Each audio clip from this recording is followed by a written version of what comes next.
El trabajador social juega un papel fundamental en los procesos para tratar adicciones.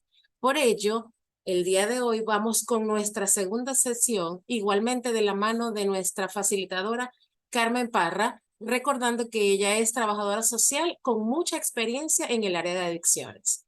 Bienvenida, profesora Carmen. Saludos, hola, hola, espero que se encuentren muy, pero muy bien.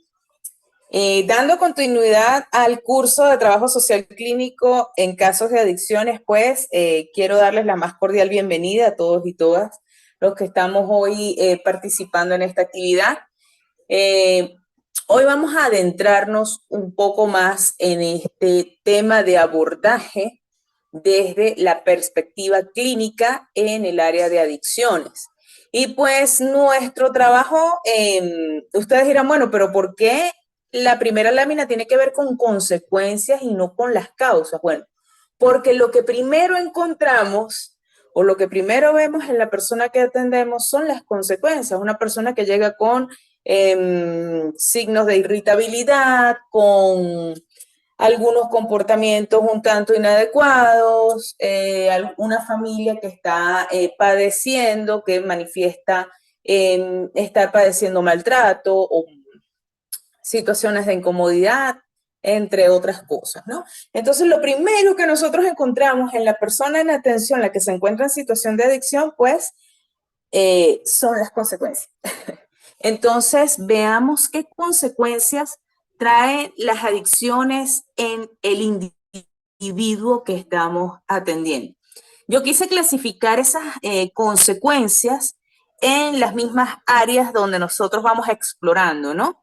Y vemos que desde lo social nosotros encontramos aislamiento en la persona empieza a aislarse cuando ya está en consumo de sustancias, se autoexcluye, ¿sí? Estamos hablando de autoexclusión, cuando la persona de repente invitan a mi familia a alguna fiesta, ajá, pero resulta que yo no quiero ir a esa fiesta porque probablemente vendí mi ropa para ir a comprar alguna sustancia, no quiero conversar, no quiero ir a la fiesta porque discutí con algunas de las personas que están allí.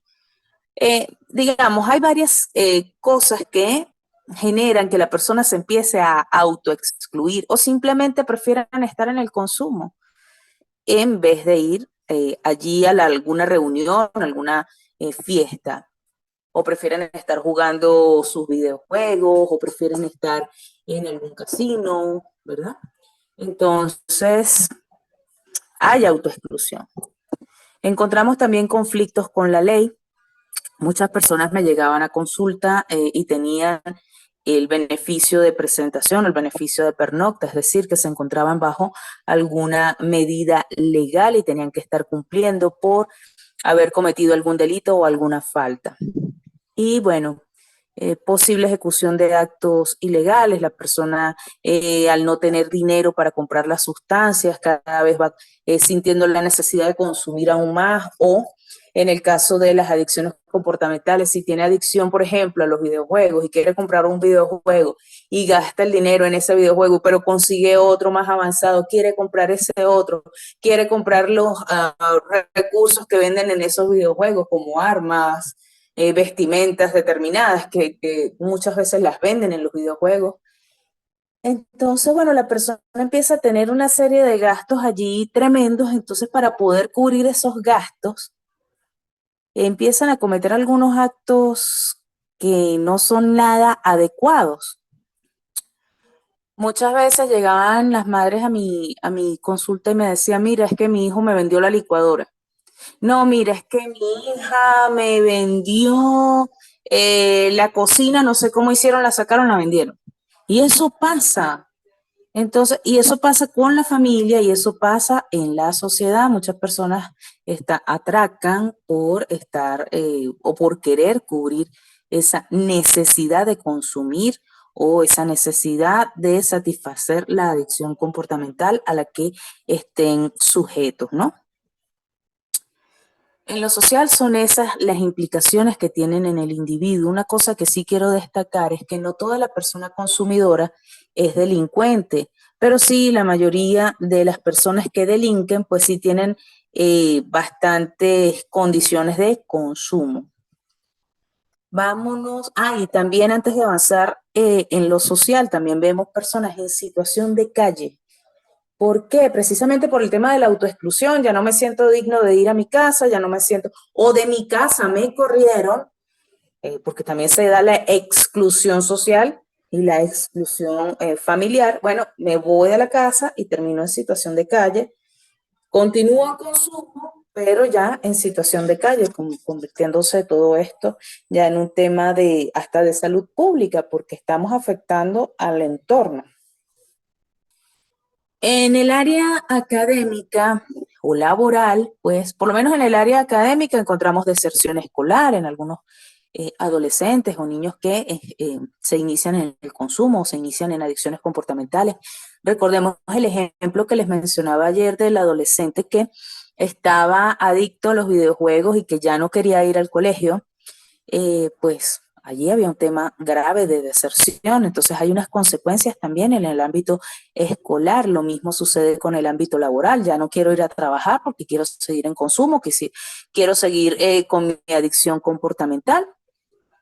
Entonces, es bastante delicado este tema porque nosotros muchas veces vemos de repente la condición física de la persona, pero hay muchas consecuencias de las adicciones en cada una de estas áreas que les estoy presentando en la lámina y por eso se las quiero ir describiendo.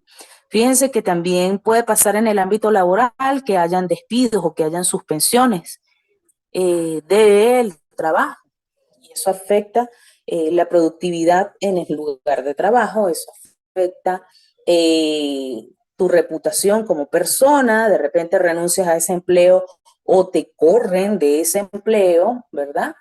Y tienes entonces unas malas referencias laborales. ¿Por qué? Porque tu jefe no va a hablar bien de ti cuando tú tuviste un comportamiento inadecuado en tu espacio de trabajo. Entonces, fíjense, colegas y estudiantes de trabajo social, cómo nosotros vemos en esta área de las adicciones, cómo nos afecta desde todas las aristas.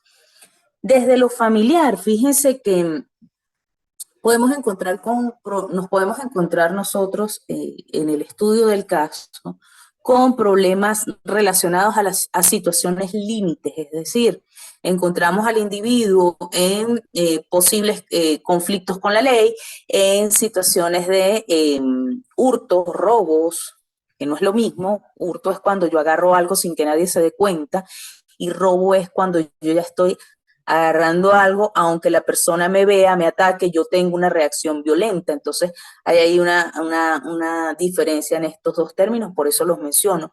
Entonces, la persona consumidora puede estar cayendo en estos actos delictivos y pues allí estamos hablando de situaciones límites y estamos hablando también de conflictos constantes en el grupo familiar donde pues lastimosamente, de repente por algún miembro que sienta solidaridad hacia la persona consumidora, otra persona empiece a atacarle, otra persona, este miembro que quiere sentirse solidario o que se siente con solidaridad hacia la persona consumidora, pues empieza a defenderle.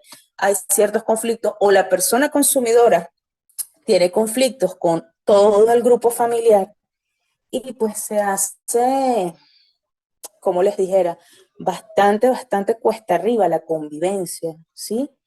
Entonces estamos hablando también de problemas asociados a la calidad de vida, porque hay problemas de insatisfacción de necesidades desde lo emocional, incluso desde lo económico, porque una persona consumidora que no esté trabajando, que lo que hace es generar gastos, pues está afectando la calidad de vida del resto del grupo familiar. Y si hay niños, niñas y adolescentes en ese entorno, pues podemos correr el riesgo, ¿verdad? O la familia corre el riesgo de que este niño, niña o adolescente que esté allí en ese grupo familiar decida también irse al consumo de sustancias por el ejemplo que está recibiendo de esta persona consumidora que está en el hogar o de esta persona que está adicta a algún comportamiento que estos niños, niñas, adolescentes deseen de repente copiar esas conductas. Desde la salud física, fíjense cómo La adicción afecta a la salud física. Vamos de nuevo al ejemplo de aquel adolescente del que les hablaba ayer. Este adolescente tenía un tema serio de salud física. Yo, sin ser médico, pues me percaté de que hay un tema allí asociado a desnutrición, tal vez asociado a anemia por la palidez que tenía, porque no se estaba alimentando bien, de baja talla, porque no tenía un tamaño acorde a la edad que este adolescente tenía. Y pues estamos hablando de una adicción comportamental. Este muchacho no estaba intoxicando su organismo con alguna sustancia psicotrópica, pero sí estaba afectando su organismo al no alimentarse bien, al no cumplir con las horas de sueño pertinentes, ¿verdad? Y a estar, porque además presentaba como una especie de joroba, y perdónenme el término, pero era así, el muchacho se presentaba un tanto encorvado, entonces de, por la misma postura al estar atado a estos videojuegos. Y bueno, nada, allí había una afectación incluso entonces de orden en materia de la postura corporal que tenía este adolescente, ¿no? Y estoy hablando de una adicción comportamental. Imagínense también en el área de las adicciones a drogas, cuando una persona consume una sustancia psicotrópica, pues, o estupefaciente, pues, afecta su salud porque estas sustancias alteran el organismo. Me explico mejor. Al consumir una droga estimulante, que la veíamos ayer, por ejemplo la cocaína, la persona puede presentar taquicardias, ¿sí? Y al hacerlo tan habitual, pues puede haber un desorden allí a nivel cardiovascular, puede haber un incremento de la presión arterial. Entonces estamos hablando de una serie de consecuencias a nivel de salud física que están afectando. Por supuesto, también afecta el metabolismo. Una persona que consume cocaína, crack, drogas estimulantes, puede terminar con un metabolismo bastante acelerado y al no consumir los alimentos suficientes para compensar esa quema de calorías, por ejemplo, pues su cuerpo se va perdiendo peso en gran medida. Entonces, por eso a veces dicen, bueno, aquella persona se la consumió la piedra, como se dice por allí coloquialmente, y es verdad. Y era el ejemplo que les decía ayer. Yo no le decía a los pacientes, miren, ustedes no consumen droga, la droga realmente se los está consumiendo a ustedes, y es así. No es mentira. Entonces, es un tema que afecta seriamente la salud física, dependiendo, por supuesto, del tipo de sustancia que consuma. Si por el contrario consume marihuana, que es una droga depresora del sistema nervioso central, entonces lo que hace es generar mucho sueño.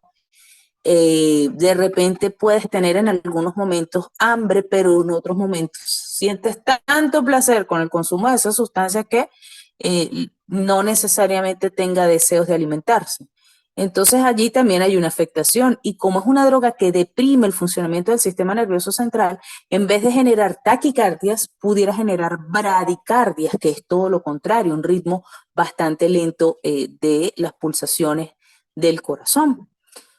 Entonces, eso como una de las tantas ejemplos, de los tantos ejemplos que puede estar padeciendo una persona que consume droga, ¿ok? O que está en adicciones comportamentales.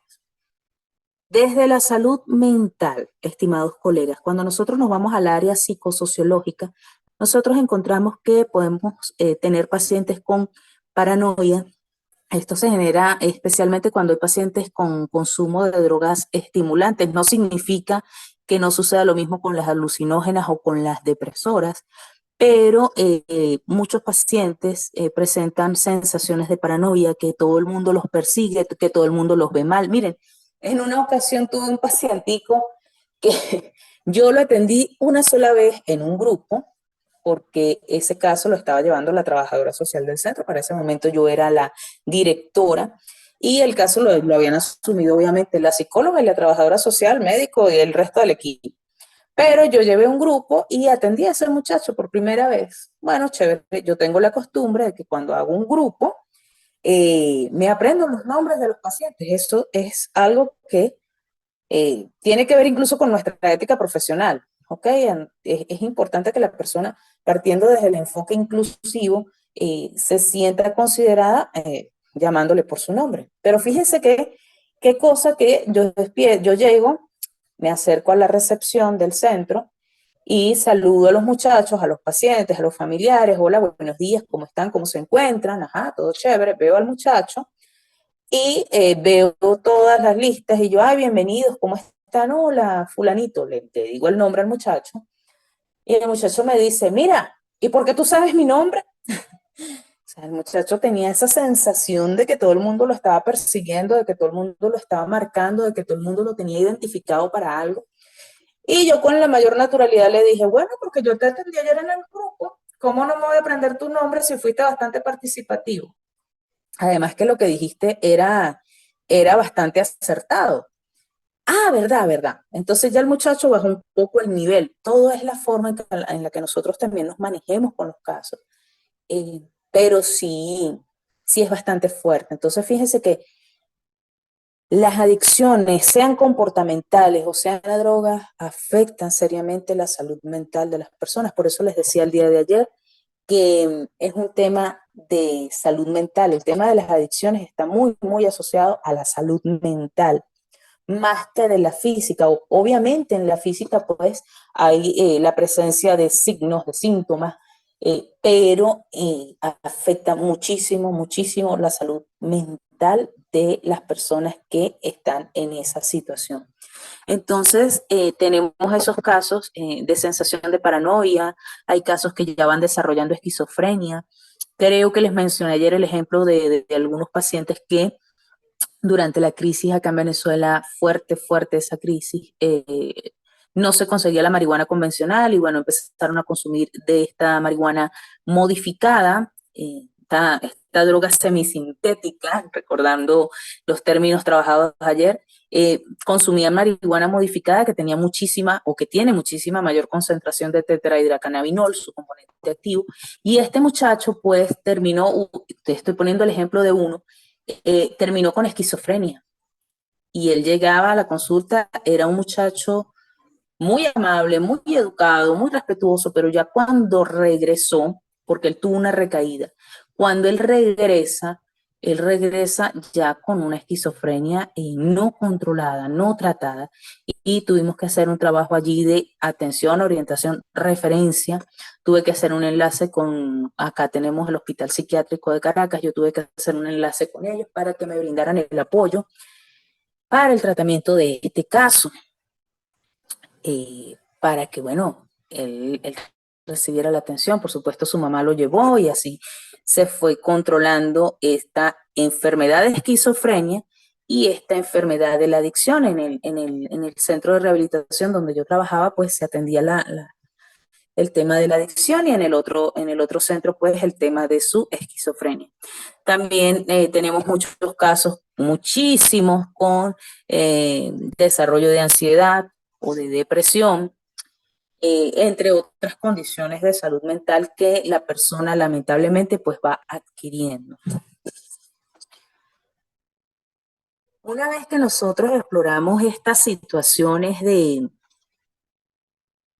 estas consecuencias, mejor dicho, en la persona que atendemos, como ser, como profesionales integrales que somos, abarcamos también a la familia y evaluamos cuáles son las consecuencias que nosotros encontramos en el grupo familiar de la persona consumidora. Desde lo social encontramos que hay familias que terminan aislándose. Pasa el mismo ejemplo que les decía hace rato. Les invitan a una reunión y de repente no quieren ir porque es la familia señalada, porque es la mamá del adicto, porque es el papá del adicto, porque son los hermanos del adicto y si son los hermanos del adicto, muy seguramente ellos también son adictos. Aquel tema de la etiqueta social, de los estigmas, ¿no? De estos prejuicios que muchas veces la sociedad se hace y no necesariamente sea de esa manera. Tenemos también conflictos con la ley. ¿Por qué? Porque al encontrar que mi hijo de repente está en una situación de adicción, prefiero ir presa yo que ir preso mi hijo. Hay situaciones así extremas y eso pasa muchísimo, muchísimo. O hay hermanos que también terminan siendo, como les dijera, siendo arrastrados por estas situaciones, ¿no? Eh, Me pasó en una ocasión, bueno, me pasó en varias ocasiones, pero hay una que fue bastante fuerte donde la mamá me pedía que por favor hiciera una constancia de que su hijo estaba privado de que su hijo estaba en tratamiento para llevarlo a la prisión porque su hijo estaba privado de libertad. Y sí, el muchacho había abandonado tratamiento, yo le hice seguimiento, yo misma le hice seguimiento a ese caso, y este muchacho estaba privado de libertad, pero yo ya había cerrado el caso. ¿Por qué? Porque lo atendí, no regresó, iba avanzando muy bien, iba evolucionando muy bien.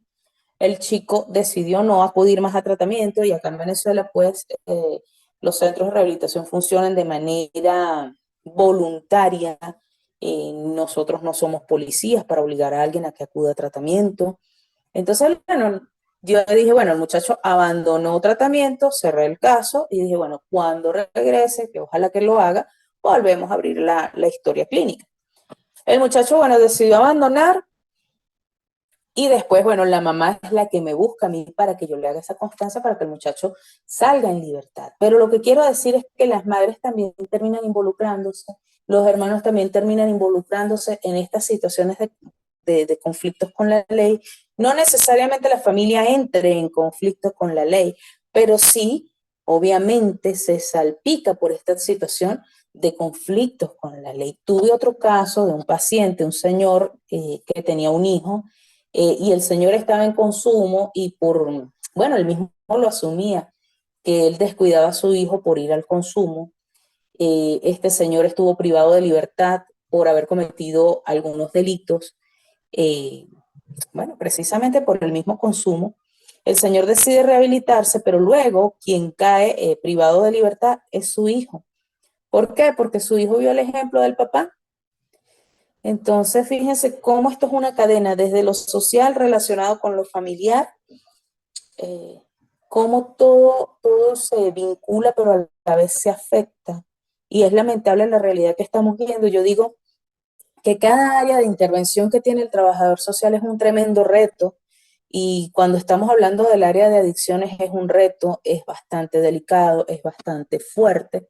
Y nosotros como profesionales tenemos que estar manteniéndonos actualizados en constante revisión de bibliografías que nos permitan a nosotros poder hacer una intervención lo más acorde y ética posible. Vámonos con las consecuencias en lo académico laboral eh, hacia el grupo familiar. Puede pasar, ¿verdad?, que haya también deserciones en el grupo familiar en algún colegio, en alguna institución educativa. ¿Por qué? Si yo estoy en consumo y yo llego maltratando, gritando y gastando en el hogar, mis hijos están viendo esto, mis hijos pueden entrar en una depresión y ya no quieren volver a la escuela porque muy seguramente los van a estar señalando, muy seguramente les van a estar haciendo bullying porque son los hijos de la adicta, porque son los sobrinos de la adicta o los hermanos de la adicta. Entonces allí hay un tema que, fíjense que por eso lo puse casi que igual al esquema de la lámina anterior, cómo se afecta también de igual manera al grupo familiar. Despidos o suspensiones. Resulta que yo soy la mamá de una persona consumidora y empiezo a faltar al trabajo por estar buscando a mi hijo o a mi hija que está en un basurero consumiendo sustancias con otras personas. O bueno, voy al casino a buscar a mi mamá o a mi papá que están allí jugando de nuevo, aun cuando ya yo les había dicho que no lo hicieran, pero resulta que están allí jugando, de repente hubo una discusión, se presentó algún conflicto, tengo que ir a buscarlos. Entonces, ese tipo de situaciones, estimados colegas, fíjense cómo va mellando fuertemente en lo laboral. Las personas empiezan a ausentarse, los familiares, quiero decir, empiezan a ausentarse por ir a buscar a las personas consumidoras o a las personas que están en adicción comportamental y pues se ve bastante amenazado un puesto de trabajo por este tipo de ausencias o se ve bastante amenazada la asistencia de niños, niñas y adolescentes a sus instituciones educativas por este tipo de situaciones. En lo económico, vamos a las consecuencias desde lo económico. Problemas que tengan que ver con el escaso ingreso económico que hay ya en el grupo familiar. ¿Por qué? Porque resulta que la persona consumidora está gastando más de lo debido, y si esta persona consumidora antes de iniciarse en el consumo o en la adicción estaba trabajando y empezó a ausentarse por estar pendiente de los videojuegos, o empezó a ausentarse por estar pendiente del consumo de drogas, termina siendo despedida de su espacio de trabajo y ahora es un ingreso menos que llega a casa, ¿sí? Se incrementan los gastos, bien sean las sustancias o bien sea en pago de deudas por adquisición de las mismas, o en pago de deudas por adquirir algún videojuego, o en pago de deudas por perder alguna apuesta, ¿sí? Entonces, ¿cómo nosotros vemos desde lo económico también cómo el grupo familiar también se ve seriamente afectado? Y ni hablar de la salud física, estimados colegas. Desde la salud física bien sabemos que los familiares de la persona consumidora pueden desarrollar enfermedades coronarias.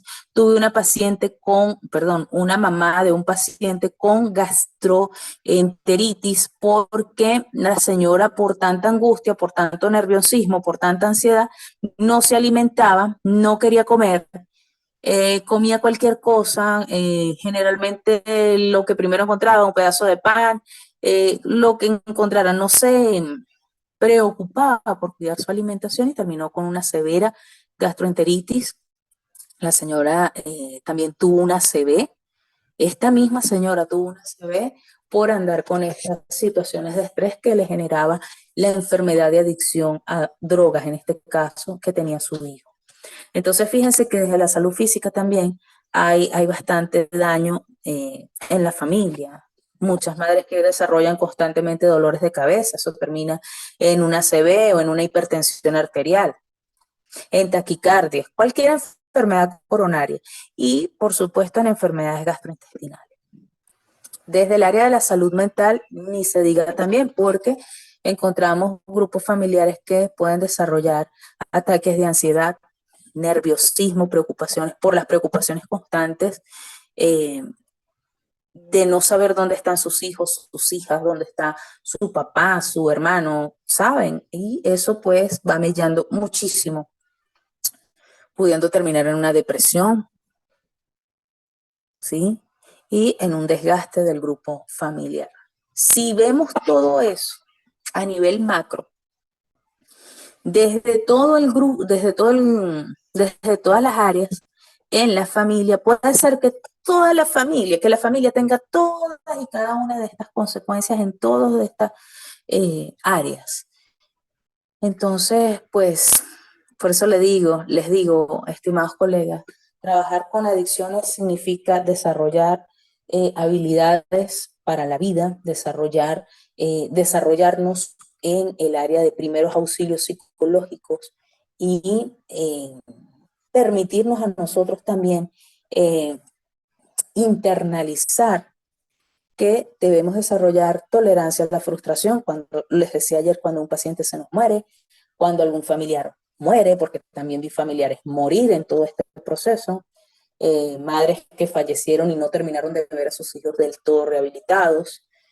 Cuando fallece la mamá es que los hijos sí deciden rehabilitarse, entonces, o dejar de una buena vez el consumo, o dejar de una buena vez la adicción comportamental, o trabajar realmente en su proceso de recuperación. Es fuerte. Vámonos con los factores que inciden en las adicciones.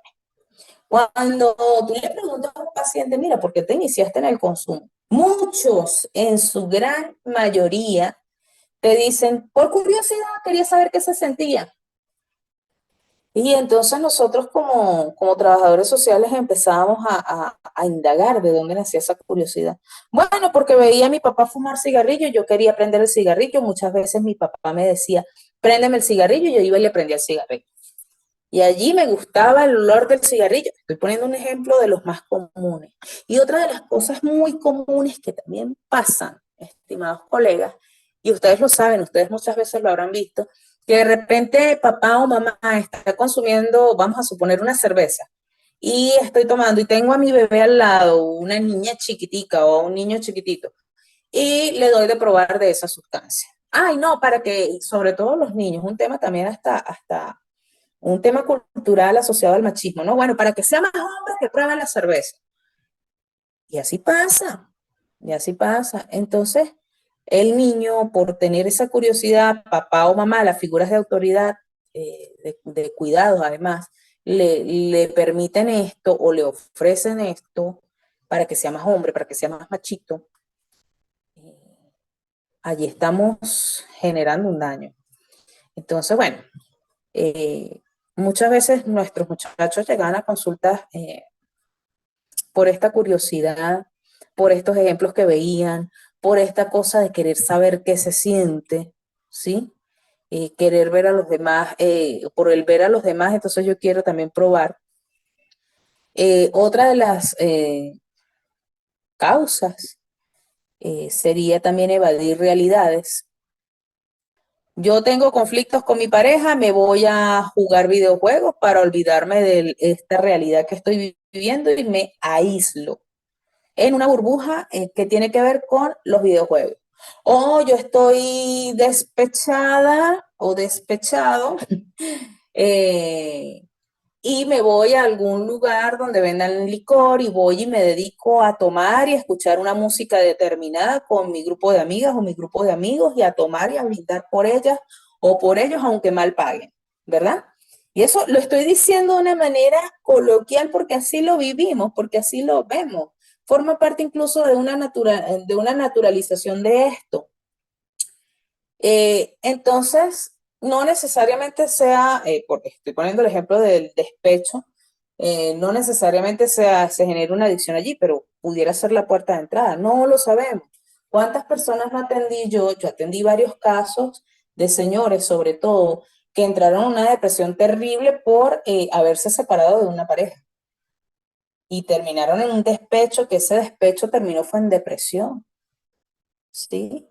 Y esa depresión terminó en una adicción crónica o una adicción compulsiva, un consumo compulsivo de alcohol. Y tuve pacientes que lo único que consumían era alcohol, ¿sí? Y el alcohol también puede matar. Uno de los casos que más me pegó fue un señor muy querido, muy atento, que él llegó llorando, la primera que lo atendió fui yo, este señor que llegó al centro de rehabilitación, yo lo recibí y me llegó llorando y me decía, y llegó ebrio, y él me decía, yo estoy así por mi culpa. Ok, ¿con quién vive usted? Yo vivo solo, pero tiene familia. Tenía una esposa, pero me dejó. Y tengo 2 hijos, pero no me los quiere dejar ver. Cuando sigo indagando, bueno, este señor, pues su esposa se había querido separar de él porque él ya estaba en un consumo de alcohol. Y él, para evadir ese dolor, pues se fue mucho más al consumo de alcohol y terminó en una situación de adicción tremenda que pues terminó siendo una separación familiar de su pareja y de sus hijos, porque la señora no quería que sus hijos vieran a su papá en esas condiciones. Entonces, bueno, aquí tenemos otra de las causas, ¿no? Problemas a nivel familiar, problemas a nivel laboral, problemas a nivel académico, incluso, bueno, siento muchos nervios, me voy al consumo de alcohol y sigo en el consumo de alcohol y sigo en el consumo de alcohol y pudiera desarrollar una adicción al alcohol. O, bueno, tengo conflictos con mi mamá y mi papá que todo el tiempo me están regañando por X, Y circunstancia, porque son maltratadores o por lo que sea, y decido evadir esa realidad escondiéndome en los videojuegos, ¿sí? O simplemente no tengo satisfecha mi necesidad de reconocimiento porque mi papá no me presta atención, porque mi mamá no me presta atención, porque mis abuelos no me prestan atención, todo lo contrario, cada vez que me acerco a ellos me corren, me regañan, lo que sea, y terminan dándome una tablet o terminan dándome una consola. Entonces, pues, al evadir esta realidad, ¿en qué terminamos, no? En una situación posible de adicción. ¿Qué otra cosa genera la adicción o por qué, mejor dicho, caemos en una adicción? Bueno, porque esta actividad que estoy realizando me pudiera generar placer. Me siento también jugando con los videojuegos o me siento también conectada a las redes sociales que no me quiero despegar de ellas. Entonces ya allí hay una sensación de placer. Me siento también consumiendo tal sustancia que no me quiero alejar de ellos. Entonces siento placer al principio, porque ya después puede pasar que ya no es tanto el placer, sino la necesidad de sobrevivencia. ¿Por qué les digo esto? Porque eh, hay un tema del que les quiero hablar que se llama tolerancia y es, por ejemplo, yo hoy consumí, yo no soy una persona consumidora de nada, ajá, perfecto, pero resulta que empecé tomándome un vaso de whisky, estoy poniendo un ejemplo, y hoy me sentí súper bien, me gustó, etcétera, ajá, chévere. Pasan los días, sigo tomando ese vaso, ya no me está generando el mismo efecto, ya no me genera el mismo placer, pero yo quiero sentir el mismo placer. Ah, entonces ya me tomo 2 vasos de whisky, ¿sí? Entonces resulta que como ya con esos 2 vasos de whisky estoy sintiendo esa misma sensación de placer, ah, bueno, chévere, me sigo manteniendo con esos 2 vasos de whisky. Ah, pero pasa el tiempo y ya no tengo esa satisfacción o ese placer. ¿Qué hago? Bueno, incremento la dosis. Ah, bueno, son 3 vasos de whisky, ahora los que me voy a tomar para poder acercarme a esa sensación. Ah, pero es que ya no tengo la misma sensación de antes. Bueno, me tomo 4. Y así, eso significa que tu organismo ya se está volviendo tolerante a esa dosis inicial y necesitas aún más. ¿Qué fue lo que pasó con este chico que les puse el ejemplo que desarrolló esquizofrenia, que estuvo también en el hospital?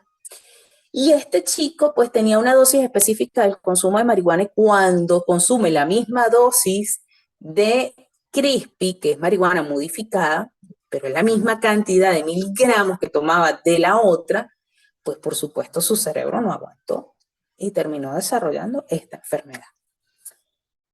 Entonces, fíjense cómo estas sensaciones de placer llevan a otra cosa llamada tolerancia y esta tolerancia va generando entonces esa adicción, ¿vale?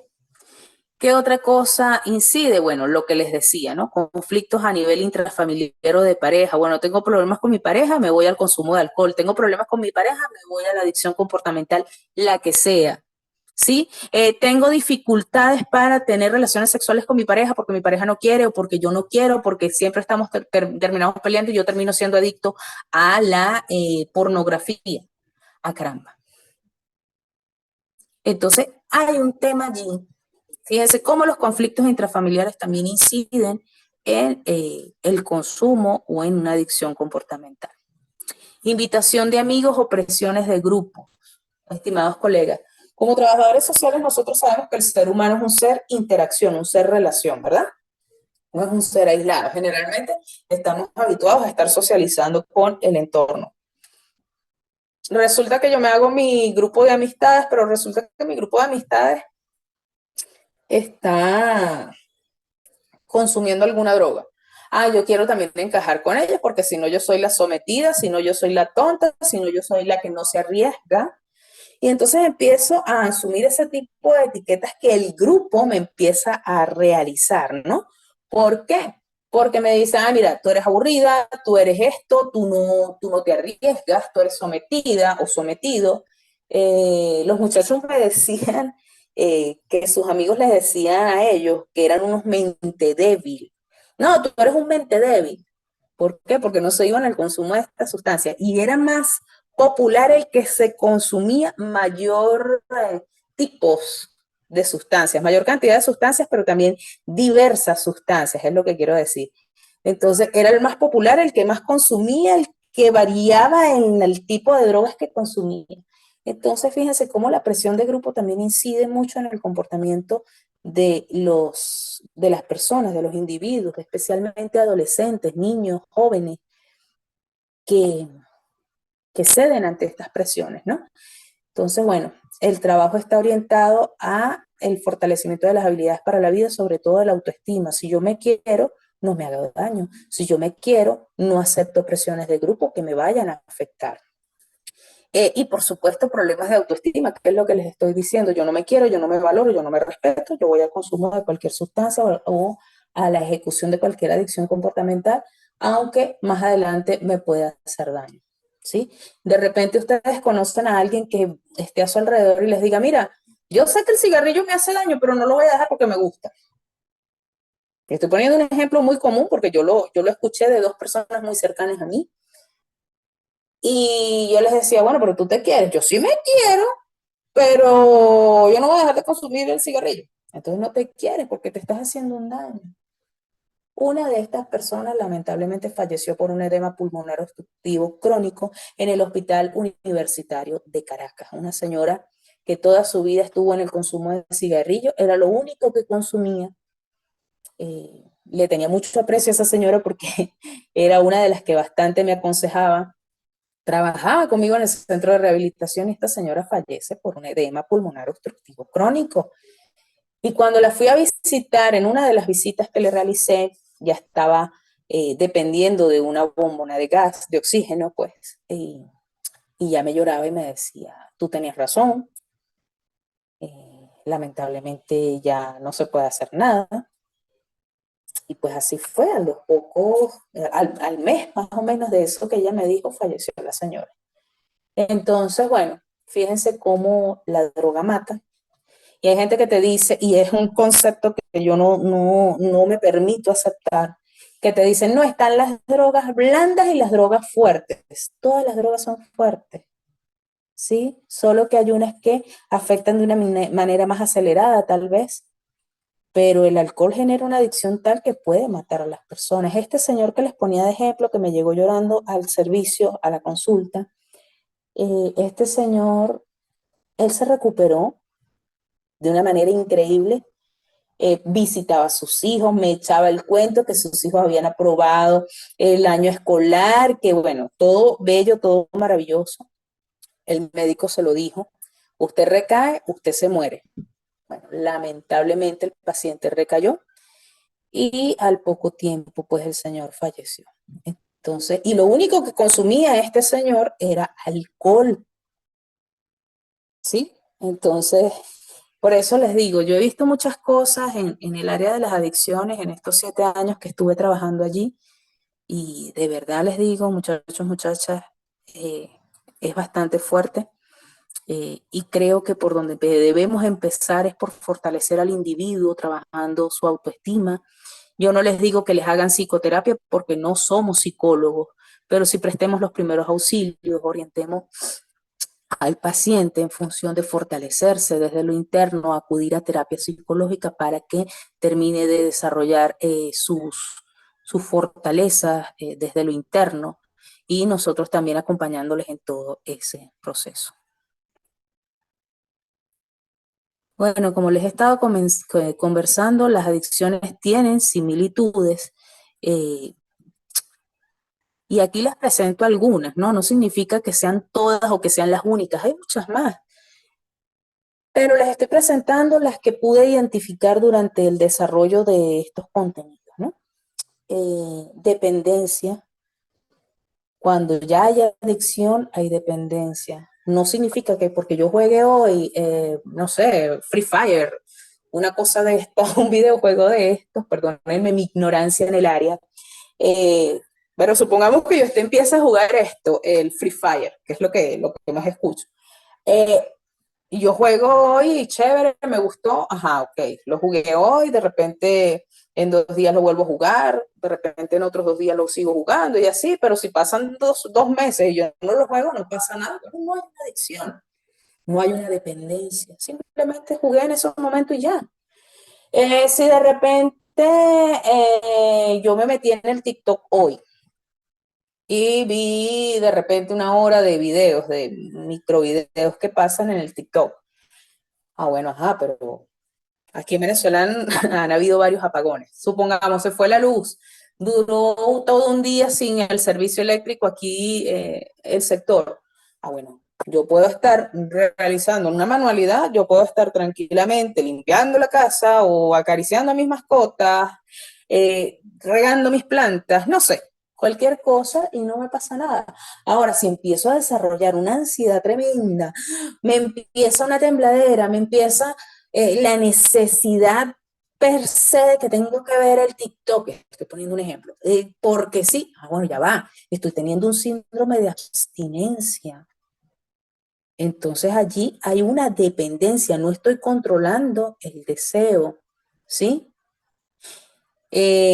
Ambos tipos de adicciones se inician con reforzadores positivos, colegas, como sensaciones de placer, lo que les decía, que estas sensaciones pues terminan controlando aquellos reforzadores negativos, el síndrome de abstinencia, lo que les está diciendo, presentando entonces irritabilidad, ansiedad, entre otros. Sí, cuando nosotros empezamos a depender de una sustancia o de algún comportamiento, podemos tener estos reforzadores positivos, esas sensaciones de placer que controlan, sí, por supuesto, los reforzadores negativos, pero ¿qué pasa? Que cuando ya tengo la adicción, como les decía, si no tengo ese reforzador positivo, ay, se me viene el síndrome de abstinencia. Entonces, claro, me irrito, tengo ansiedad, golpeo a todo el mundo, me golpeo a mí misma, ¿sí? Y allí hay una serie de comportamientos que alteran a la persona y alteran a su entorno. Entonces, cuando muchas veces los pacientes me decían, no, mira, yo controlo esto, yo solo lo puedo controlar. Ay, ¿qué pasa si duras una semana sin consumir esto o sin hacer esto? Me muero. Ah, entonces tienes una adicción, entonces tú no lo puedes controlar. Te están controlando a ti, tú eres su marioneta. Por supuesto, eso ya una vez que el paciente haya desarrollado la receptividad con el tratamiento, ¿sí? Que eso lo vamos a ver más adelante.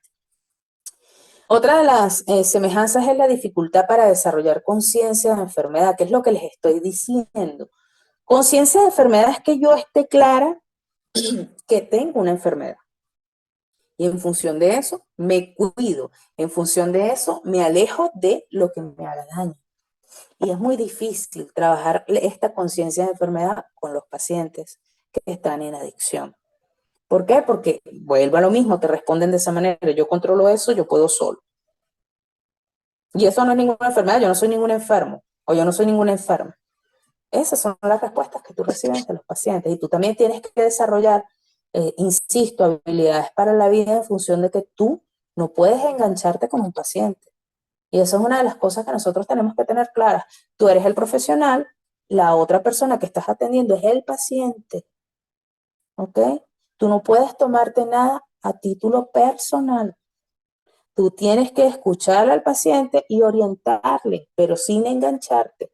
Si el paciente te contradice o tiene una actitud retadora, usted entienda que es producto de la misma enfermedad que tiene ese paciente, que ese paciente, lejos de encontrar en ti hostilidad, tiene que encontrar en ti una persona profesional, seria en su trabajo y que haga lo que le corresponde en ese momento. Otra de las semejanzas tiene que ver con consecuencias negativas en la vida personal de quien está en adicción, que fue lo que les presenté al principio, ¿no? Si estoy en una adicción comportamental y me ausento de mi trabajo por varios días, termino siendo despedida. Si estoy en una adicción a drogas y por andar en el consumo me ausento por varios días de mi lugar de trabajo, pues termino siendo despedida. Entonces, son consecuencias que se asemejan muchísimo y pues por supuesto van afectando a la persona. Voy a explicarles un poco cómo funciona el proceso de la adicción a drogas y a comportamiento. Empieza con un uso, luego avanza con un abuso y luego termina en una dependencia. Les decía ayer en el ejemplo de, bueno, estoy en una fiesta y yo nunca he consumido alcohol, pero resulta que hoy me tomé todo el alcohol que encontré. Ya va, eso no fue un uso, eso fue un abuso. Aunque no sea con frecuencia, fue en este primer momento, pero ya va, me embriagué y resulta que tenía que manejar, por ejemplo. Ahí hay un abuso, ¿sí? Entonces, ojo,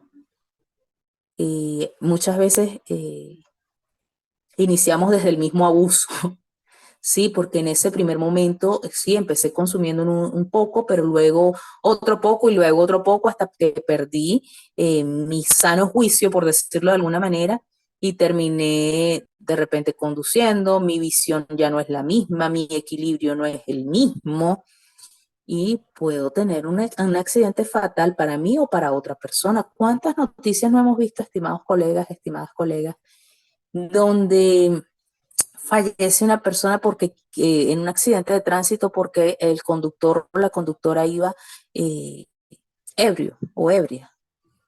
Entonces, ojo con estas diferencias entre uso y abuso. Yo puedo consumir de repente el vaso de whisky del ejemplo. Ajá, bueno, chévere, estuve en la fiesta y durante toda la fiesta me tomé 1 o 2 vasos de whisky. Ah, no me generó mayor alteración del sistema nervioso central. Sin embargo, ojo, si tu visión varía, tu equilibrio varía, ¿ok? Pero puedes tener cierto autocontrol. Y allí hubo un abuso, bueno, hasta ahí me detuve, me estoy sintiendo mareada, detengo mi consumo y listo. Hay personas que te dicen, no, yo voy a beber hasta embriagarme o hasta el amanecer. Y eso lo ven como algo positivo, sin darte cuenta que pudieras estar afectándote. Otra cosa, yo puedo tomarme un vaso de whisky, pero resulta que estoy embarazada. Hay abuso. Yo puedo fumarme un cigarrillo, pero resulta que estoy embarazada o estoy amamantando. O estoy fumando y el bebé encima de mí. Estoy haciendo un abuso y una negligencia. ¿Por qué? Porque estoy haciendo fumador pasivo al niño o a la niña o al adolescente que tengo a mi lado. O a la persona que esté a mi lado. ¿Saben?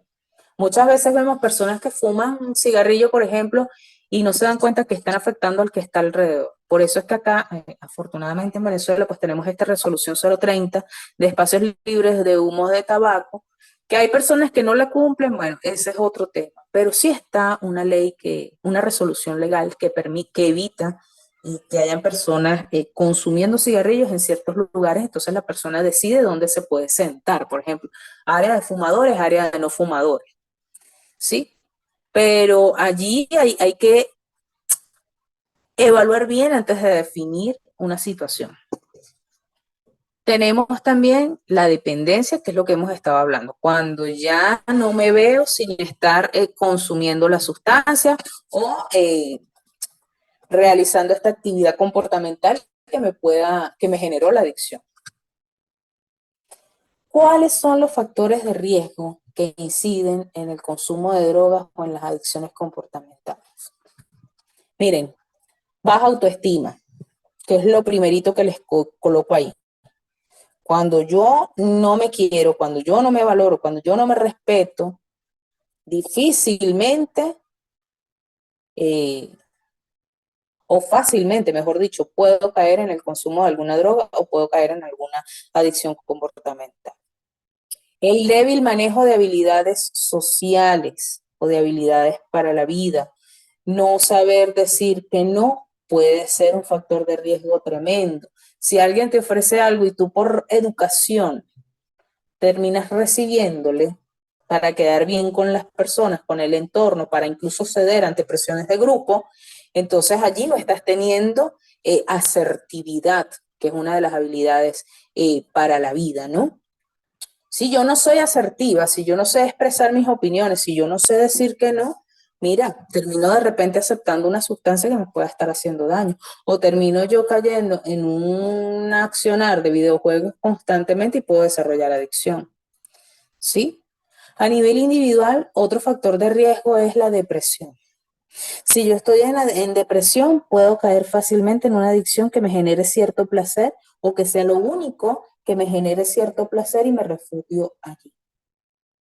Otro factor de riesgo está a nivel escolar, donde podemos encontrar de repente algún compañero, alguna compañera o varios compañeros o compañeras y docentes de clase que estén en consumo o que estén en alguna adicción comportamental o que hayan grupos de videojuegos.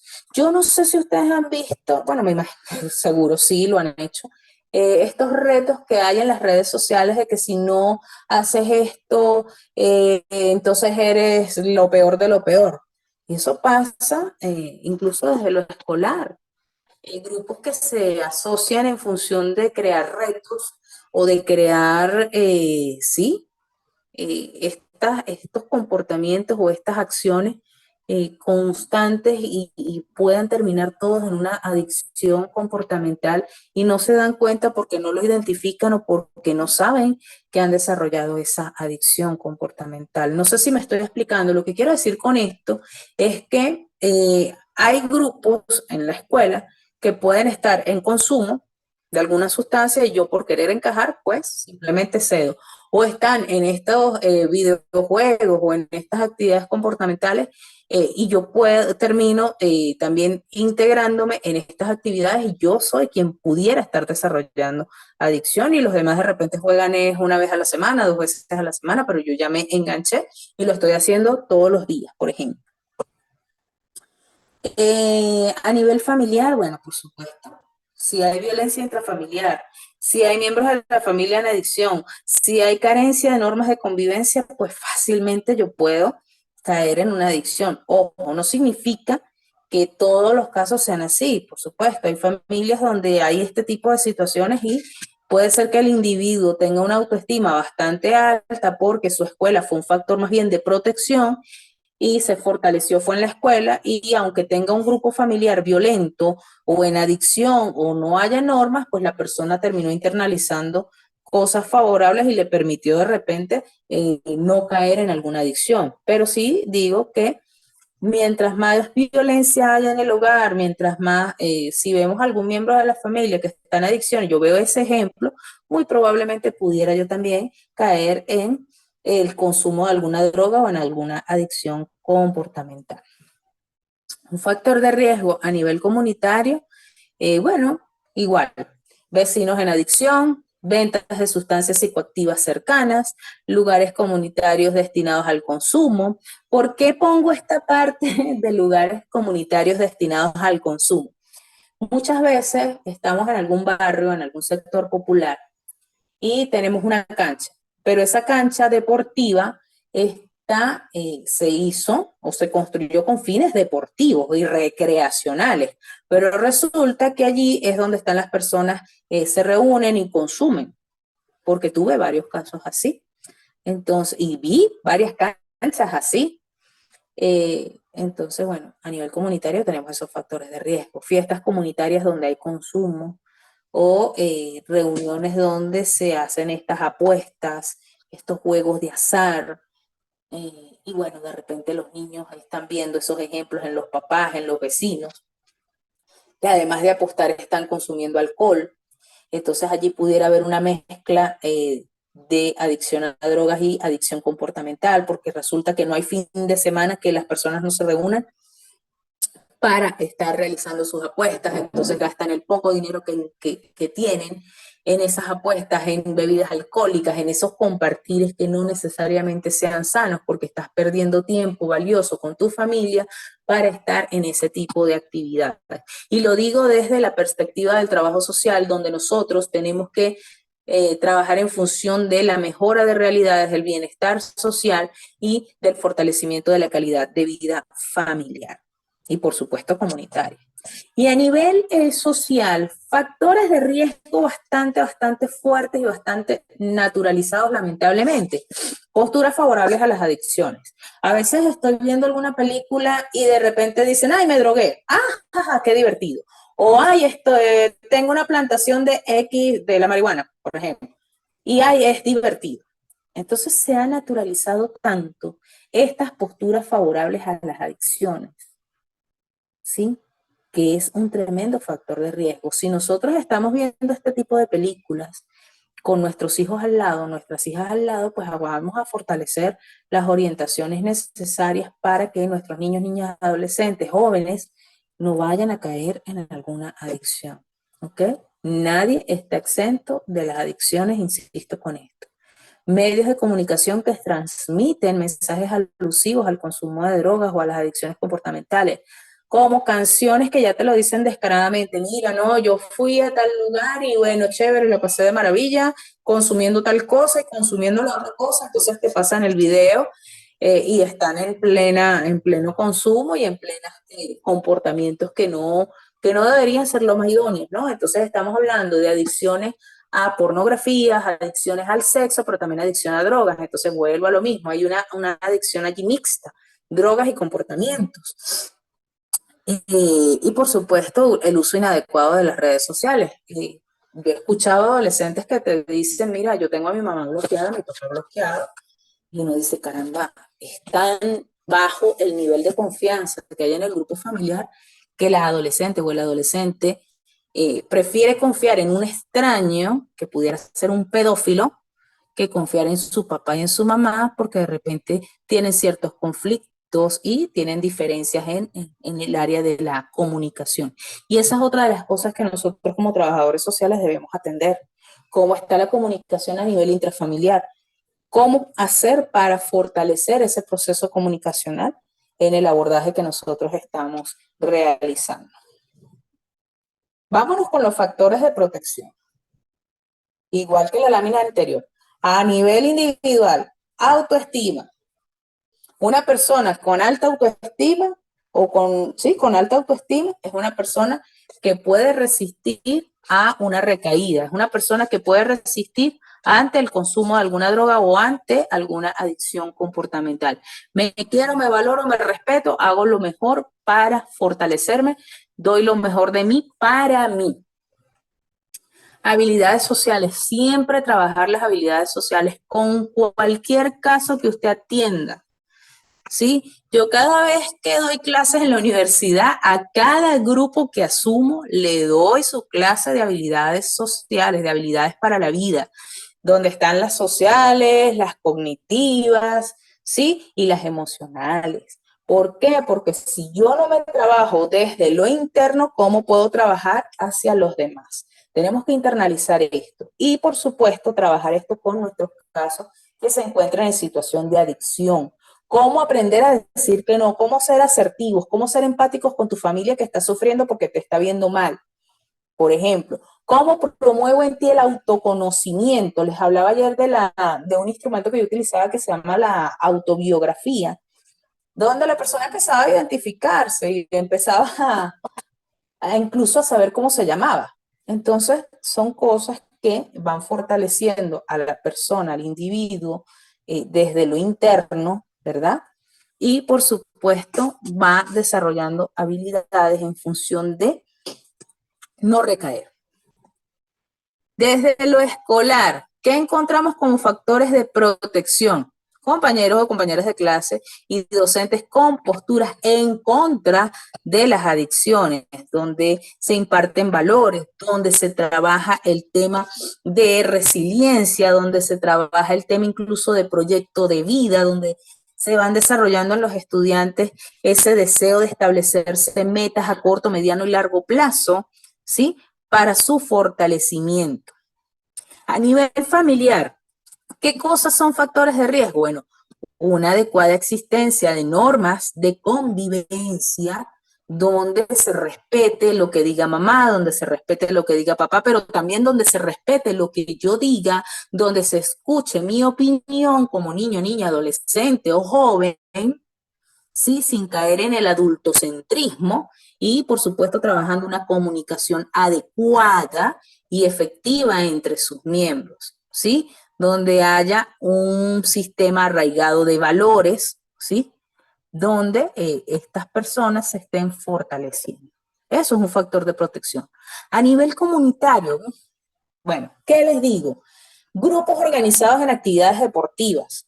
¿Cuántas veces no he visto yo que el manager de un grupo deportivo termina siendo hasta la figura paterna de los niños o niñas o adolescentes que van a la cancha deportiva o a las prácticas? Hay entrenadores que son, bueno, Dios los bendiga, los guarde y los favorezca, que son personas maravillosas que terminan dando muy buenos consejos, ¿sí? Actividades culturales. Miren, yo trabajé en un sector donde tuve una sinergia muy bonita con la comunidad y allí encontré un grupo musical muy bonito de niños cantores, niños y niñas cantores y cantoras, donde habían dos profesoras, eran dos profesoras y siguen estando, son dos profesoras maravillosas que una con un cuatro y la otra con maracas se iban a las casas y se reunían con los niños, las niñas, los adolescentes, en esos espacios, hacían de esa vivienda un espacio común para el encuentro. Y empezaban y ponían a los niñitos y a las niñitas a cantar y a los adolescentes a cantar y chévere, ya algunos empezaban a tocar instrumentos musicales. Y eso terminó siendo, empezó siendo un movimiento social y terminó siendo una tremenda fundación. Y ya después lo llamaban para animar espacios en empresas y así. Entonces, ¿qué hacían estas mujeres maravillosas? Bueno, despertar el interés de los niños, niñas y adolescentes del sector por la música, por la cultura. Entonces tú los veías con el uniforme de la escuela y al ratico, porque yo los veía, y al ratico los veías con el uniforme de la fundación, que era una chemise azul clara, recuerdo yo, y se iban a las casas porque la fundación no tenía sede propia porque, bueno, estaban apenas empezando. Y fíjense que en esa comunidad habían esos tremendos, tremendos factores de protección a nivel comunitario. Y eso era apoyado por el resto de la comunidad, los familiares, los comerciantes que a veces apoyaban con algo, para los niños, algunas galletitas, algo bueno, que les alegrara más el rato. Y desde lo social, pues por supuesto, factor de protección, todo lo que sea favorable desfavorable, perdón, hacia las adicciones, medios de comunicación que transmitan mensajes saludables. Aquí hubo una época donde se hacía bastante publicidad para que se viera el rechazo hacia la adicción a drogas.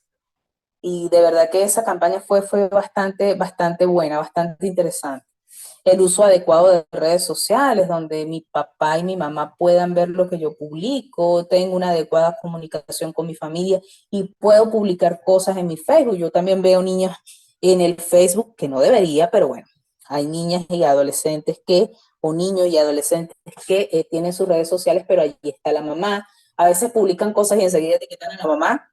Entonces, bueno, hay un tema allí que si pueden o no pueden, no se debería por tanta cacería que hay por parte de los pedófilos, pero bueno, si les vas a permitir el uso de las redes sociales, por favor fortalece tu comunicación con tus hijos para que no caigan en cosas que no deberían caer.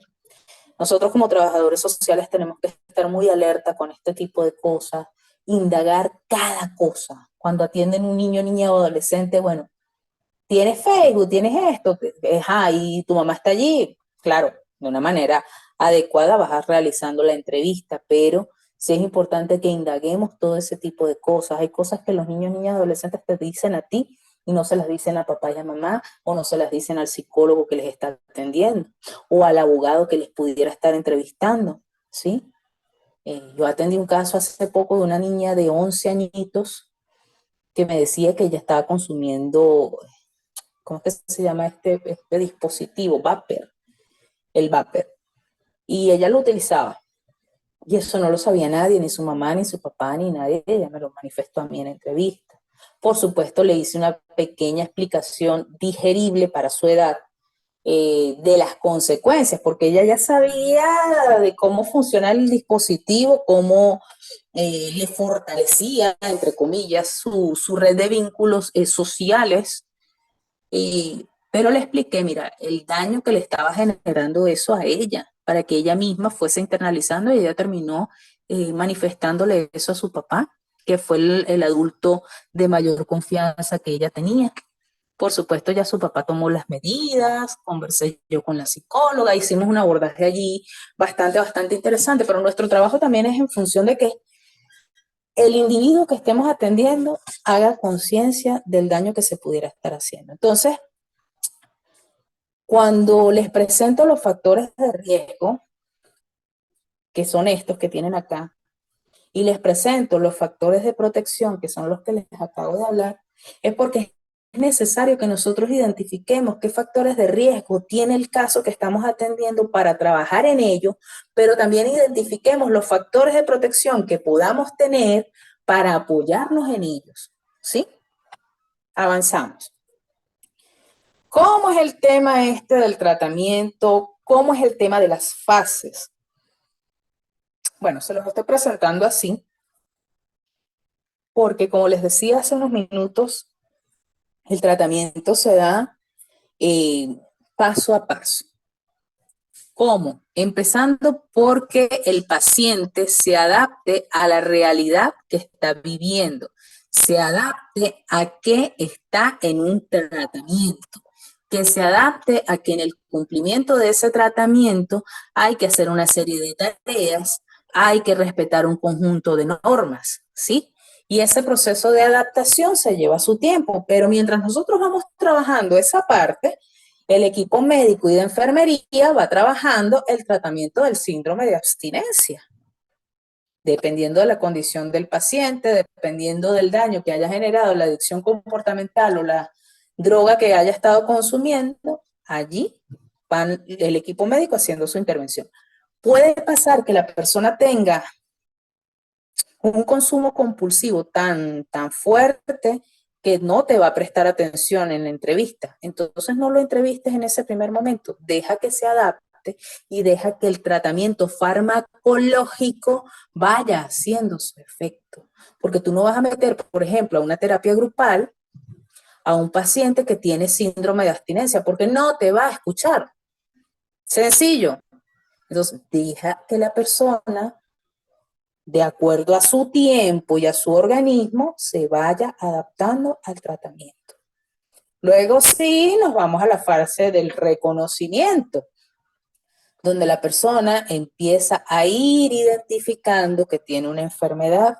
No necesariamente que haya desarrollado la conciencia de enfermedad, pero que empiece a ir identificando que tiene una enfermedad y allí pudiéramos ir trabajando un poco su autobiografía. Mira, descríbeme de dónde vienes tú, cómo naciste, cuál era, cómo fue el origen de tu nombre, esas cosas sencillitas, que la persona vaya de alguna manera identificándose y fortaleciendo su autoestima, que pudiera estar muy, pero muy baja.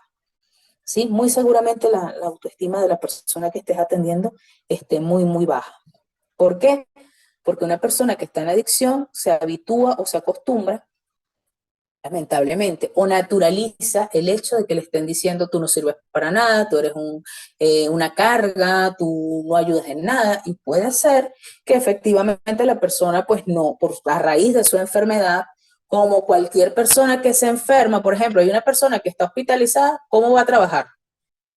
O una persona que tiene un problema de salud muy fuerte y necesita reposo, pues ya va. Lo mismo sucede con una atención en materia de adicciones. En los primeros momentos, si la persona ha desarrollado crisis de ansiedad, paranoia, esquizofrenia, espérate que la persona reciba su tratamiento correspondiente y allí tú vas atendiéndolo y ahí la persona va a ir respondiendo de manera favorable si la evolución también es favorable, valga la redundancia.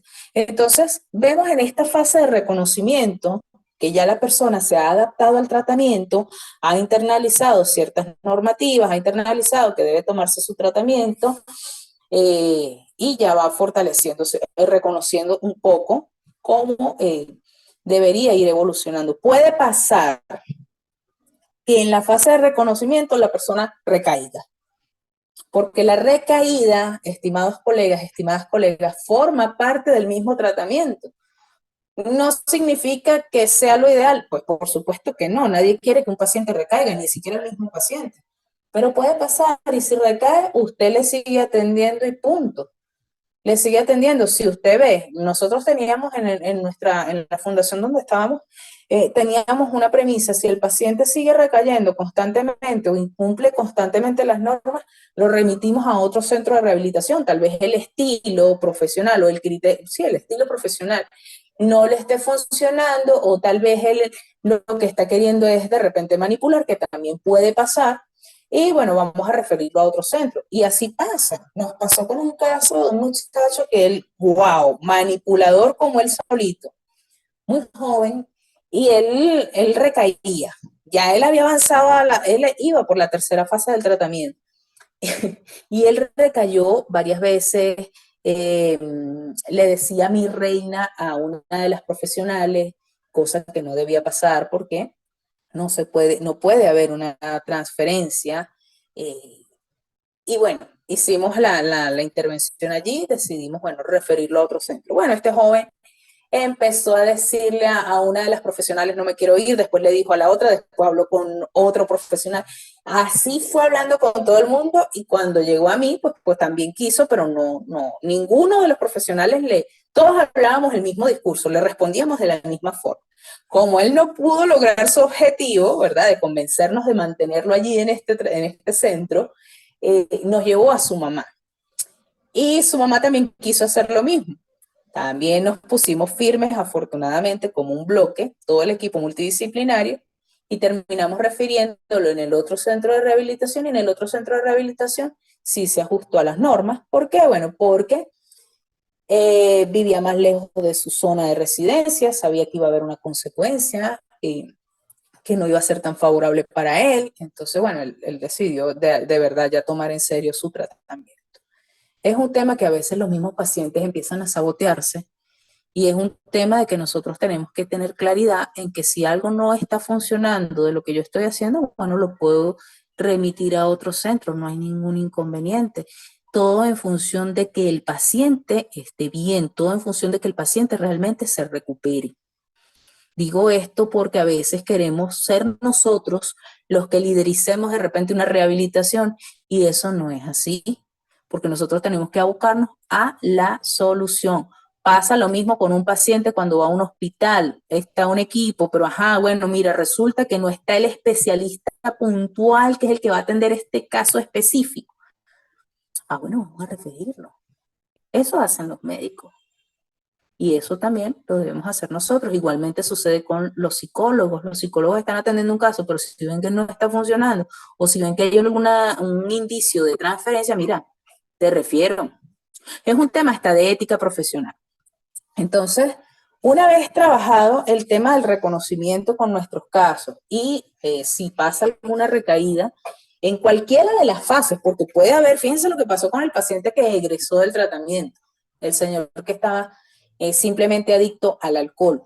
Él tuvo una recaída después que culminó su tratamiento y luego se le volvió a dar la bienvenida y luego se volvió a iniciar, pero el señor lamentablemente pues se vio bastante afectada su salud física y terminó falleciendo. Pero bueno, cuando vamos en la fase de reconocimiento, nosotros vamos empezando a ir asomando cosas que fortalezcan al paciente y vamos a ir trabajando lo que son las habilidades para la vida y vamos a ir trabajando el fortalecimiento de la autoestima y vamos a ir trabajando su recuperación física.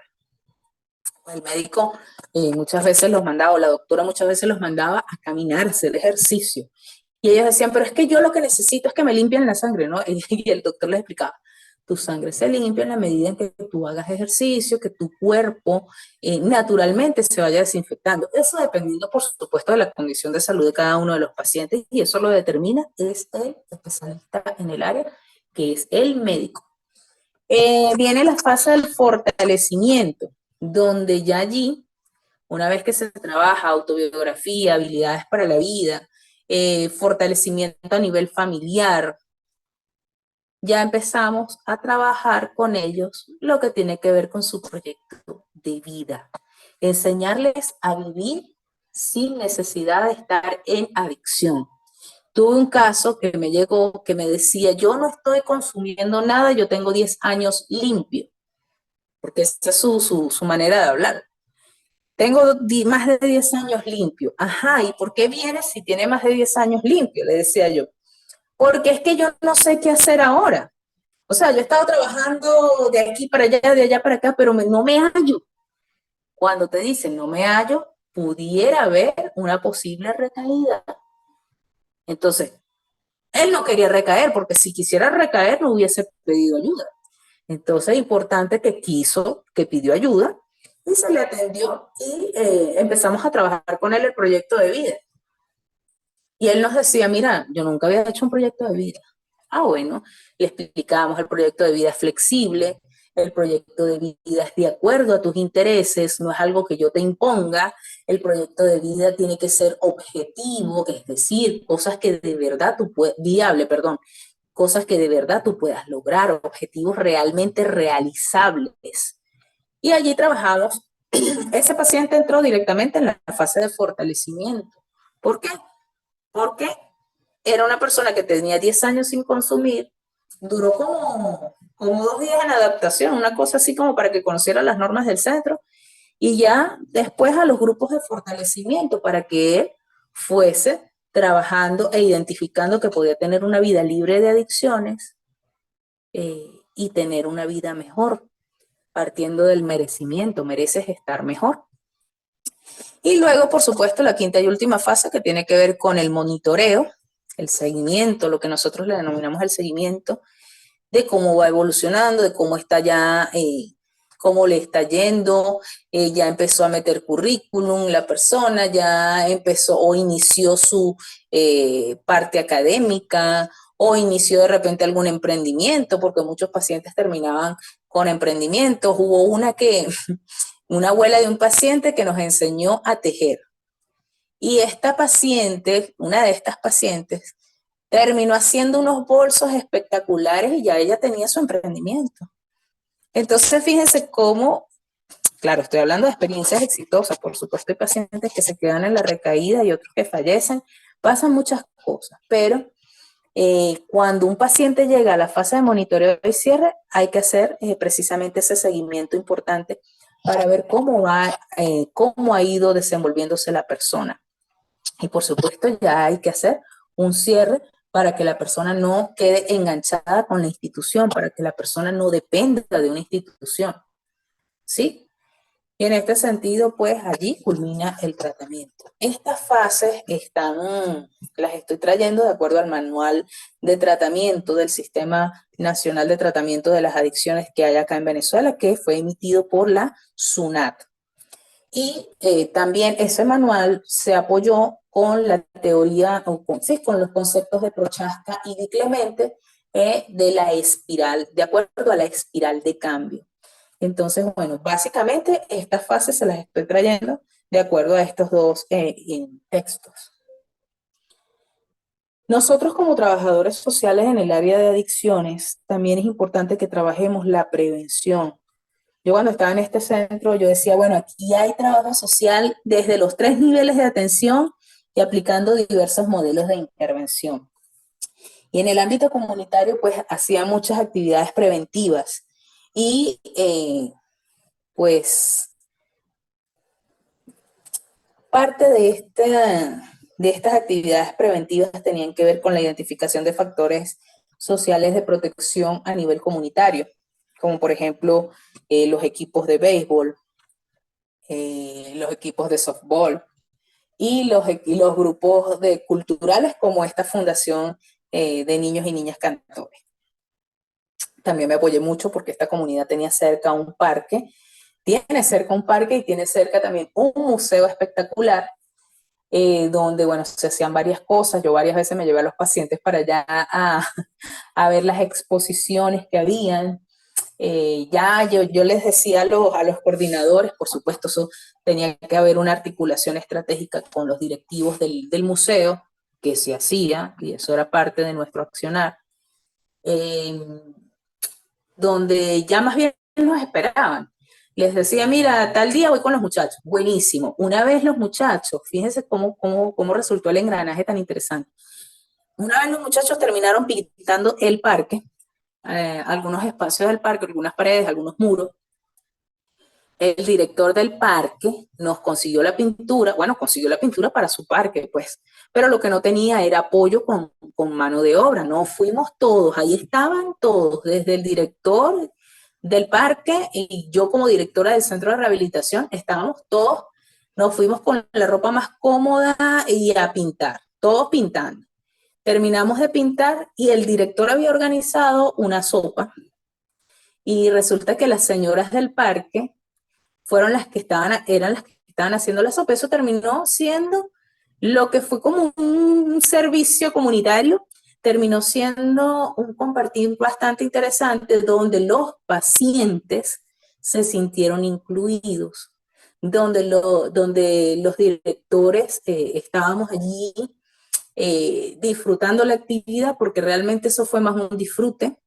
Entonces, fíjense cómo nosotros como profesionales también propiciamos momentos placenteros sin necesidad de que haya consumo de ningún tipo de sustancia. Y eso nos deja una enseñanza bien interesante, era lo que les decía a los pacientes. Fíjense que podemos pasarla muy bien sin necesidad de tener ninguna adicción o sin necesidad de estar consumiendo ninguna sustancia.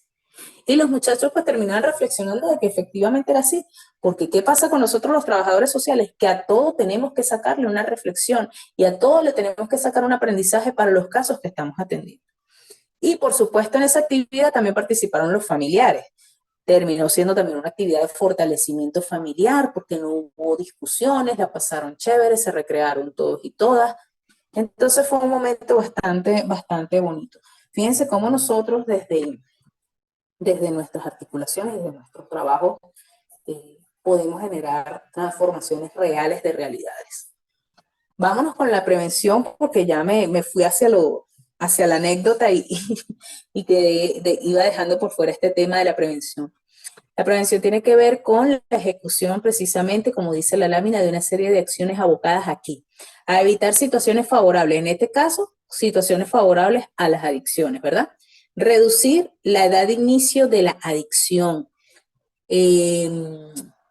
Lamentablemente las estadísticas en Venezuela nos reflejan que hay muchos niños, niñas que se están iniciando a muy temprana edad en el consumo de drogas. Se están iniciando muchos también a muy temprana edad a las adicciones comportamentales, porque hay mucha accesibilidad ahorita a las redes sociales, al internet, y eso pues lamentablemente está generando esta realidad social. Parte de la prevención entonces es minimizar esa edad de inicio de la adicción, limitar el número de sustancias que se consuman en el caso de las adicciones a drogas, educar a la población, de eso se trata, de educar para que la persona no vaya a caer en alguna adicción, fortalecer los factores de protección que hayan y reducir los factores de riesgo y las consecuencias negativas de las adicciones. De eso se trata. Para la Organización Mundial de la Salud, la prevención tiene que ver con el conjunto de medidas destinadas no solamente a prevenir la aparición de la enfermedad, en este caso la adicción, tales como la reducción de factores de riesgo, sino también a detener su avance por atenuar, sus consecuencias una vez establecidas. Ya hay adicción, vamos a minimizar estas consecuencias.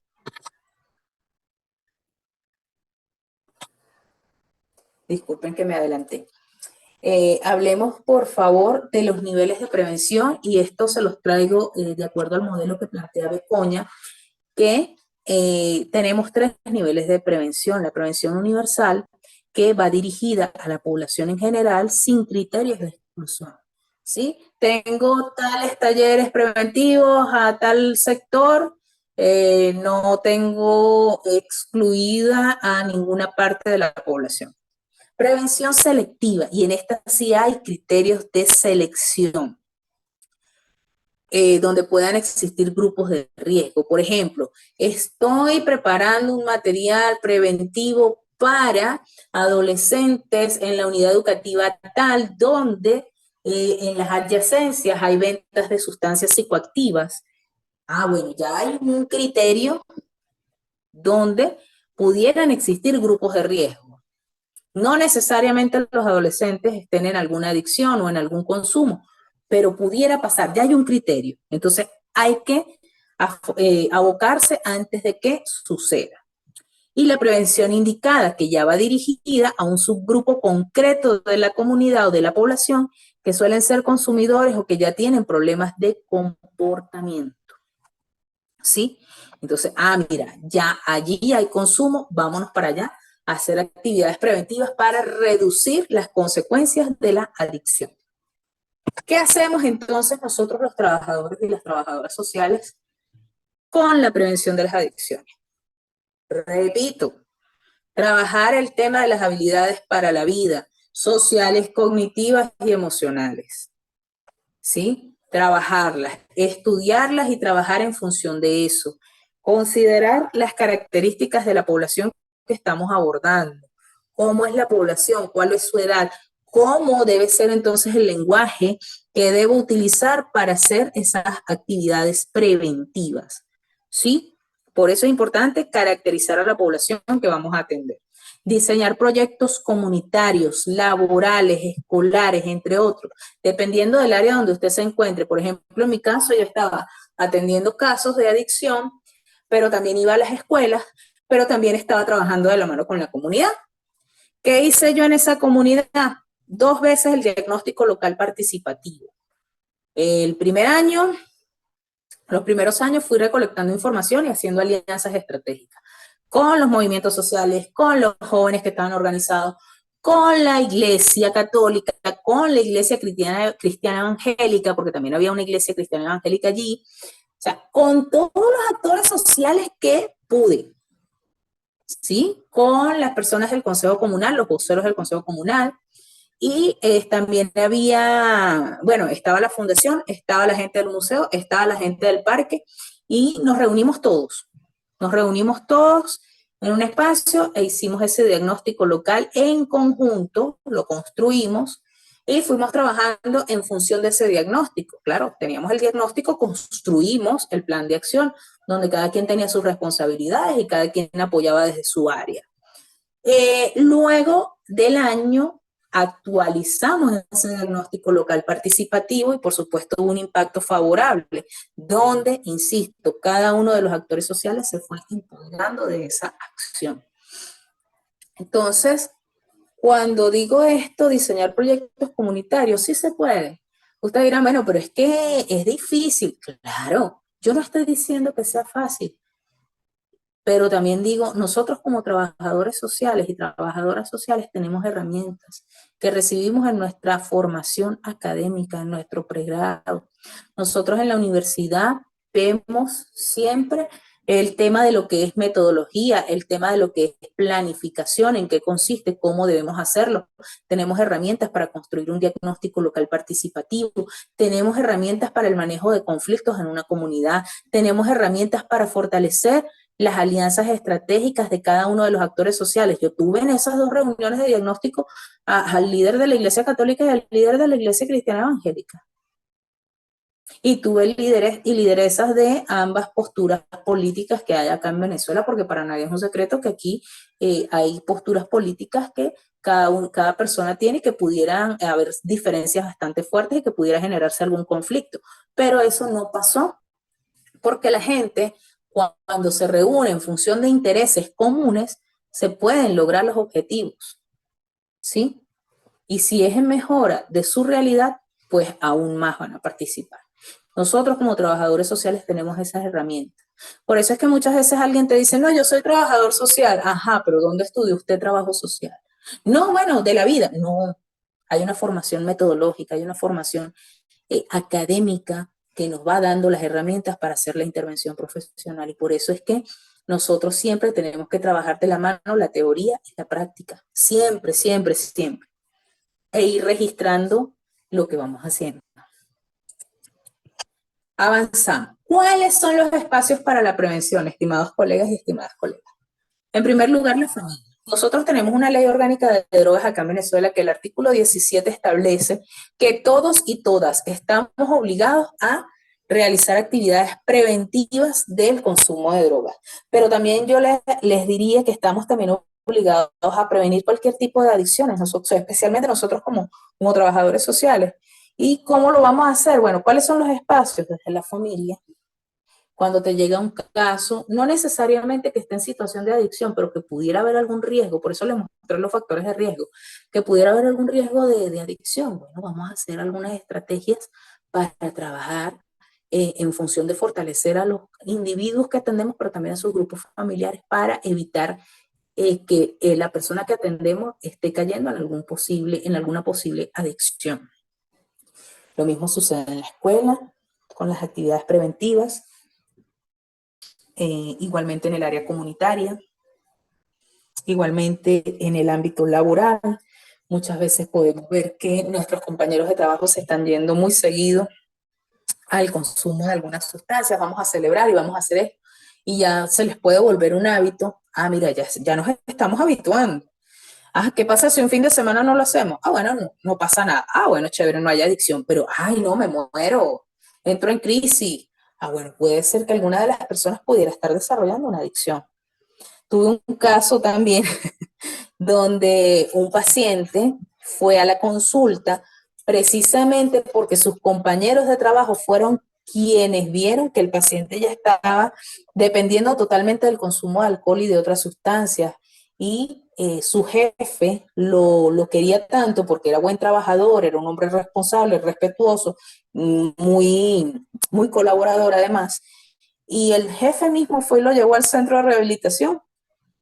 Entonces yo decía, bueno, valora lo que está haciendo tu jefe. Bueno, empezamos a hacer un trabajo bien interesante con este caso, con este paciente.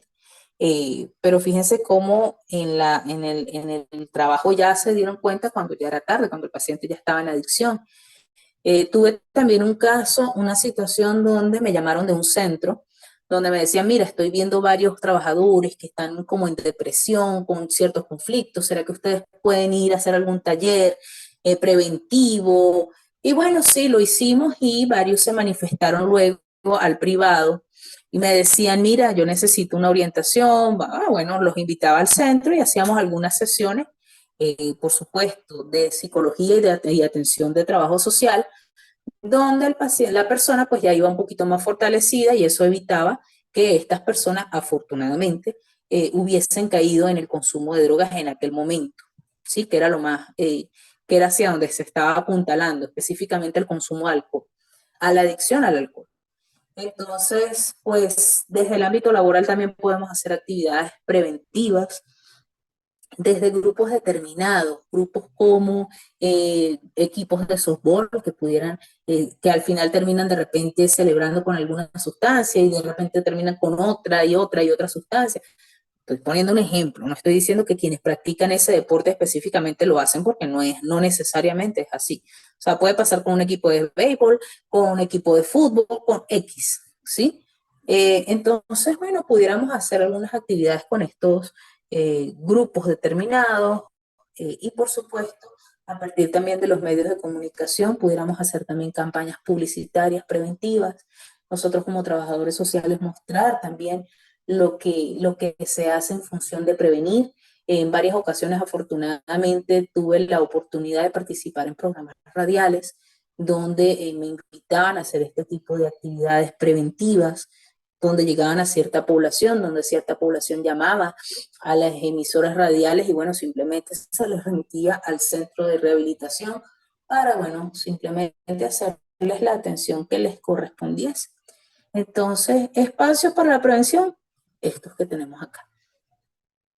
Podemos ir hasta las iglesias, no sé, a donde sea, a hacer prevención, pero con empezar desde casa, con empezar desde nuestra familia, ya es bastante, ya es ganancia. Entonces vamos a hacer el trabajo que nos corresponde, vamos a hacer las cosas de la mejor manera posible, documentándonos cada vez más. Y de verdad les digo, gracias por hacer el esfuerzo de mantenerse actualizados con el tema de las adicciones. Yo les hablé hoy desde algunas teorías, pero también, sobre todo, desde la práctica profesional que tuve con estas personas que pues me permitieron conocer su vida íntima, su vida personal, su dinámica familiar y pues eso me ha dado bastante insumo para fortalecer aún más el área preventiva de las adicciones. Entonces, muchachos, muchísimas gracias. El hombre nunca sabe de lo que es capaz hasta que lo intenta. Arriesguémonos pues en estar siempre en constante actualización. Arriesguémonos pues a ser cada vez mejores profesionales y arriesguémonos pues a seguir trabajando en función de la transformación de realidades. Que tengan una excelente noche. Muchísimas gracias, profe Carmen. Siempre es un placer contar con tus conocimientos que compartes con todos nuestros participantes a nivel de toda Latinoamérica. Un nuevo proceso de Fundabric culmina el día de hoy. Nos mantenemos atentos a través de nuestras redes sociales que están en la descripción de este video. Pregunta a través de los grupos de WhatsApp por la certificación. Un abrazo. Nos vemos en una nueva oportunidad.